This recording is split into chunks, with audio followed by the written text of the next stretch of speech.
ومعاكم على الهواء مباشرة على شاشتنا شاشة نايل سينما فنانتنا الجميلة منال سلامة، واللي موجودة مش بس عشان تنور الريد كاربت بأناقتها لكن كمان موجودة في لجان التحكيم. طبعا سعداء بوجودك معانا على شاشة نايل سينما. ميرسي، أنا أسعد.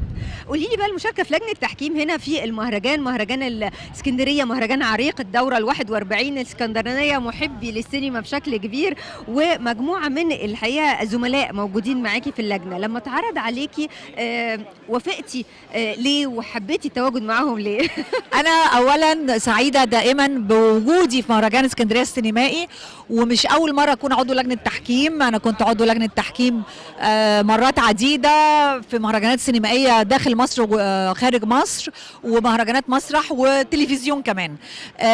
المرة دي أنا سعيدة أكتر لأنه كمان أنا في مسابقة الفيلم العربي، فهشوف 12 فيلم من مختلف الدول، لبنان، الإمارات، تونس، الجزائر، مصر. فأنا ببقى سعيدة قوي لأنه كعضو لجنة التحكيم عموما، لأنه بيبقى فيه فرصة كبيرة إن أنا أتفرج على أكبر عدد من الأفلام في وقت قليل ومضغوط، عشان طول الوقت بنبقى مشغولين. فإن كمان هتشوفي الأفلام العربي فين غير في مهرجان، فببقى سعيدة قوي بالحكاية دي. التحكيم من القلب ولا من العقل بالنسبة لك؟ لا، بالعقل طبعا، والحسابات الفنية. أصل في الآخر احنا دارسين نقد فني في دراستنا، وفي طريقة انك تختاري الفيلم، لانك انت بتقيمي كل عنصر لوحده، اذا كان تمثيل، اخراج، شريط موسيقى، شريط صوت، الموسيقى، ديكور، كل العناصر، كل عنصر على حدة، وبتديله ارقام، ثم الفيلم المكتمل العناصر بتديله الجايزة. فالحكاية بتبقى صعبة مش سهلة. لا أكيد هتبقى مختلفة ومش سهلة، بس جميلة ومستاهلة. بشكر وجودك معانا وبتنوروا كل لجان التحكيم الحقيقة، فنانينا الجمال. شكرا ليك. ميرسي جدا، شكرا جزيلا. ميرسي، شكرا.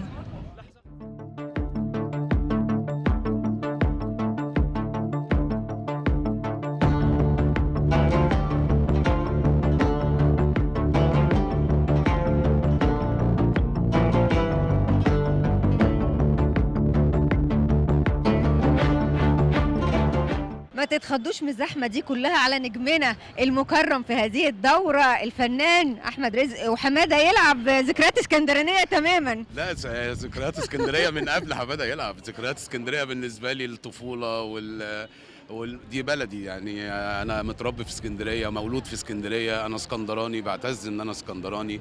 المهرجان ده له مكانه خاصه في قلبي، لان انا من وانا طفل صغير كنت بقف قدام شيرة المنتزه كده واتفرج على الممثلين وهم داخلين المهرجان.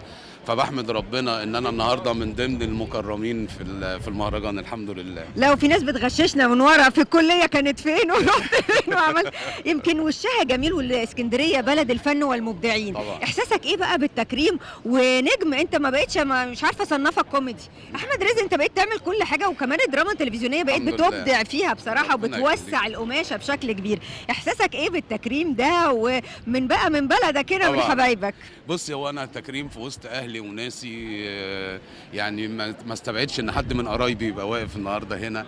التكريم بشكل عام هو تقدير لمشوار بيعني لي كتير، يعني بيعني لي ان في حد شاف مجهود انت بذلت وقرر ان هو يكرمك عليه، وفي نفس الوقت بيبقى نوع من انواع المسؤوليه اللي بتتحط على كتف الفنان. اتمنى من ربنا سبحانه وتعالى ان انا ابقى قدها يعني. يمكن بفكرك بحماده يلعب فيلم كوميدي، ودايما الناس كانت بتشوف الكوميديانات دول بعاد عن المهرجانات يا جماعه، والمهرجانات دي عايزه، لكن الحقيقه الناس واستفتاءاتهم وحبهم لا للكوميديانات، واللي بيقدروا يعملوا كل حاجه. شوف ان الكوميديان ده بيمثل اصعب من التراجيدي ولا انا ده رايي، ان الكوميديا صعبه جدا. سهل جدا ان انا اتاثر بمشهد ما ومشاعري توصلك فتعيطي، لكن فكره ان انا اقدر اضحكك دي فكره صعبه قوي قوي قوي.